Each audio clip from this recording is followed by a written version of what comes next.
நினைவில் நிற்கும் திருமணப்பட்டு விவாஹா தி சென்னை சில்க்ஸ். எல்லாருக்கும் வணக்கம். 9ஆம் தேதி ரிலீஸு. இப்போ நம்ம பார்த்துக்கிட்டு இருக்க 3 நாள் இருக்குது. இந்த படம் லால் சலம் அன்னைக்கு ட்ரெயிலில் போட்டாங்க.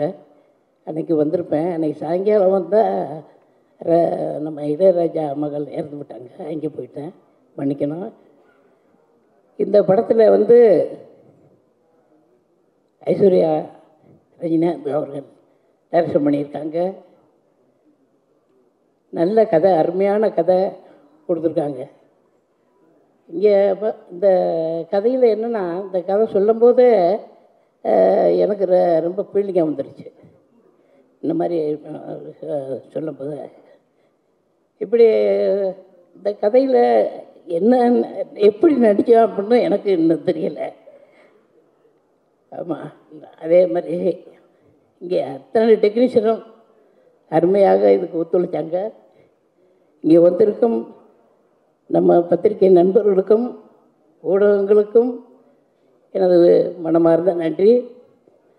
இன்னும் பேசணும்னா என்ன பேசுறது ஒன்றும் புரியல. ஐஸ்வர்யா ஏதாவது கேட்டாங்கன்னா சொல்லலாம். நன்றி, வணக்கம். படத்தில் பிரச்சனை இருக்குமா அப்படின்னு நிறைய பேர் தேடிட்டு இருந்தால், பிரச்சனை இருக்கக்கூடாதுங்கிறது தான் லால் சலாம் படம். ஸோ அதை பற்றின தம்பி அண்ணா இது சிங்கிள் கொடுத்துட்ருக்காரு. ஸோ அதுதான் லால் சலாமோட கரு.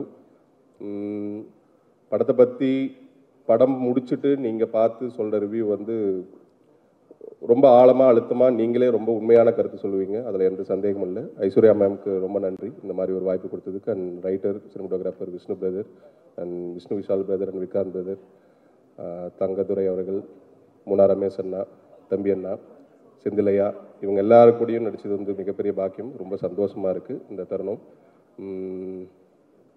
ரொம்ப அத்தியாவசியமான இந்த காலகட்டத்தில் எல்லா காலகட்டத்திலும் லால் சலாம் ஒரு பாடமாகவும் ஒரு படிப்பினையாகவும், பிரச்சனை செய்யக்கூடாது செய்யணும்னு நினைக்கிறவங்களுக்கு ஒரு பாடமாகவும், அப்படியே ஏதாச்சும் என்ன இருந்தது அப்படின்னா அந்த படம் பார்த்துட்டு எல்லோரும் மாறக்கூடியதாகவும் இருக்கும்.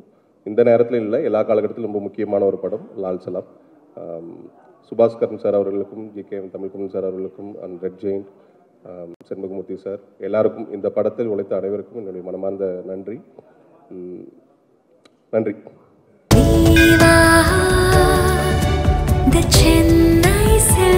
நினைவில் நிற்கும் திருமணப்பட்டு விவாஹா தி சென்னை சில்க்ஸ்.